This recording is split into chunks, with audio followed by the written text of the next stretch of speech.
In 1935, John L. Lewis, a member of the United Mine Workers, created the Committee for Industrial Organization as a part of the American Federation of Labor. It was meant to be a group set up to fight for the organization of industrial workers during the Great Depression.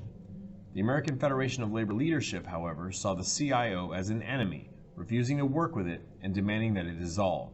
At first, the CIO was successful, winning union recognition for the United Auto Workers with the General Motors Corporation in 1937. Another success came in the steel industry, when the Steel Workers Organizing Committee signed a collective bargaining agreement with U.S. Steel. In 1938, the CIO officially broke away from the AFL and changed its name to the Congress of Industrial Organizations. The CIO supported FDR in the New Deal, and unlike most unions, included African Americans. The second stage of the New Deal started in 1935. FDR had 5 goals with this second New Deal: improved use of natural resources, security against old age, unemployment and illness, slum clearance, and a national work relief program. The Wagner Act, or National Labor Relations Act, was a monumental step in protecting the rights of workers across the country. FDR saw the need to recognize unions following the labor strife of the early Great Depression. This law guarantees the right of private sector employees to organize into trade unions. It also guarantees the right to engage in collective bargaining and the right to go on strike. It established the National Labor Relations Board to prosecute violations of labor law and prevent unfair labor practices. The Fair Labor Standards Act is another way FDR wanted to protect workers. It created a national minimum wage and overtime pay for anything over 40 hours per week. It also prohibits the employment of minors. In 1935, 2 years into the New Deal, the unemployment rate was at 20%. The Works Progress Administration, or WPA, was a nationwide relief program to provide jobs and income for millions of Americans. It was a replacement for the smaller relief programs of the first New Deal. The WPA employed mostly unskilled men to carry out public works infrastructure projects. They built more than 4,000 new school buildings, erected 130 new hospitals, laid roughly 9,000 miles of storm drains and sanitary sewer lines, built 29,000 new bridges, constructed 150 new airfields, paved or repaired 280,000 miles of roads, and planted 24 million trees. At its height in late 1938, more than 3.3 million Americans worked for the WPA. The National Youth Administration, or NYA, was a New Deal agency that focused on providing work and education for Americans between the ages of 16 and 25. It operated as a part of the WPA. By 1938, college students were paid from $306 to $400 per month for work-study projects at their schools. Another 155,000 young people from relief families were paid $10 to $25 per month for part-time work that included job training. Unlike the CCC, the program included women. The Social Security Act, signed into law by President Roosevelt in 1935, created Social Security, a federal safety net for elderly, unemployed, and disadvantaged Americans. Led by the first woman to hold a U.S. cabinet post, Secretary of Labor Frances Perkins, the Social Security Act aimed at giving people economic security throughout their lives. The bill included an old age pension program, unemployment insurance funded by employers, health insurance for people in financial distress, financial assistance for widows with children, and financial assistance for disabled individuals. The presidential election of 1936 was the most lopsided presidential election in history in terms of electoral votes. In terms of the popular vote, it was the third biggest victory since the election of 1820, which was not seriously contested. The election took place as the Great Depression enters its 8th year. Incumbent President Franklin D. Roosevelt was still working to push the provisions of his New Deal economic policy through Congress and the courts. However, the New Deal policies he had already enacted, such as Social Security and unemployment benefits, had proven to be highly popular with most Americans. Roosevelt's Republican opponent was Governor Alf Landon of Kansas, a political moderate. Although some political experts predicted a close race, Roosevelt went on to win the greatest electoral landslide since the beginning of the current two-party system in the 1850s, carrying all but 8 electoral votes. Roosevelt carried every state except Maine and Vermont. The victory for FDR marked the creation of the New Deal coalition, which included blacks, Southerners, and urban dwellers that switched from the Republican Party. During the previous 2 years, the Supreme Court had struck down several key pieces of New Deal legislation on the grounds that the laws delegated an unconstitutional amount of authority to the executive branch and the federal government.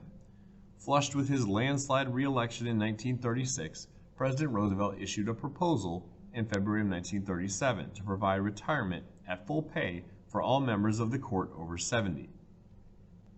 If a justice refused to retire, an assistant with full voting rights was to be appointed, thus ensuring Roosevelt a liberal majority. Under his plan, he would expand the court to as many as 15 justices. Most Republicans and many Democrats in Congress opposed the so-called court-packing plan. Before the bill came to a vote in Congress, 2 Supreme Court justices came over to the liberal side, and by a narrow majority upheld as constitutional the National Labor Relations Act and the Social Security Act. The majority opinion acknowledged that the national economy had grown to such a degree that federal regulation and control was now warranted. Roosevelt's reorganization plan was thus unnecessary, and in July the Senate struck it down by a vote of 70 to 22. Soon after, Roosevelt had the opportunity to nominate his first Supreme Court justice, and by 1942, all but 2 of the justices were his appointees. Republicans and many Democrats were outraged by what they saw as an attempt to tamper with the system of checks and balances. They accused the president of wanting to give himself the powers of a dictator. FDR did not back down, and neither did the congressional opposition. For the first time in Roosevelt's presidency, a major bill that he proposed went down to a decisive defeat by a defiant Congress. Even a majority of Democratic senators refused to support him on this controversial measure. Ironically, while FDR was fighting to pack the court, the justices were already backing off their former resistance to his program. In 1937, the Supreme Court upheld the constitutionality of several major New Deal laws, including the Wagner Act and Social Security Act. Also, several justices retired during FDR's second term, enabling him to appoint a majority on the court and thereby ensuring judicial support for his reforms. By the spring of 1937, production, profits, and wages had improved to pre-depression levels. Unemployment was high, but significantly lower than the 25% seen in 1933. In mid-1937, production and profits dropped sharply. Unemployment grew from 14.3% to 19%. Conservatives argued that the New Deal regulations and labor unrest hurt business expansion. Fresh off the fight over the Supreme Court, FDR was in a fight against Congress to fight the Depression, but not create large deficits. FDR cut spending in 1937 to balance the budget. The result was a severe recession, with the stock market crashing and a drastic rise in unemployment. Economic experts stated that the recession was caused by a cut in government spending. FDR was forced to pour money into the CCC and WPA to create more jobs. Segregation and discrimination was a reality in 1930s America. It had been upheld by Plessy versus Ferguson and was entrenched in all aspects of life, including a large segment of the Democratic Party. Despite many obstacles, the New Deal in many ways marked an important step forward and had an overall positive effect on the welfare of African Americans. The New Deal had many anti-racist administrators in place who had the goal of a more equal society. First Lady Eleanor Roosevelt was an outspoken advocate of racial equality and was committed to social justice. FDR appointed an unprecedented number of African Americans to high positions in government, such as Dr. Mary Bethune. He had an unofficial black cabinet that advised him on racial issues. FDR appointed 5 Supreme Court justices that would be part of the Brown versus Board of Education decision to desegregate public schools in 1954. While African Americans were excluded from some programs like the FHA, about 2 million were hired for projects under the CCC, FERA, CWA, WPA, and NYA. Relief and public works programs were open to everyone, but many African Americans were still excluded by local officials and contractors in the South. In addition, not all of the programs were segregated, meaning that whites and blacks worked alongside each other. American Indians were also impacted by the New Deal.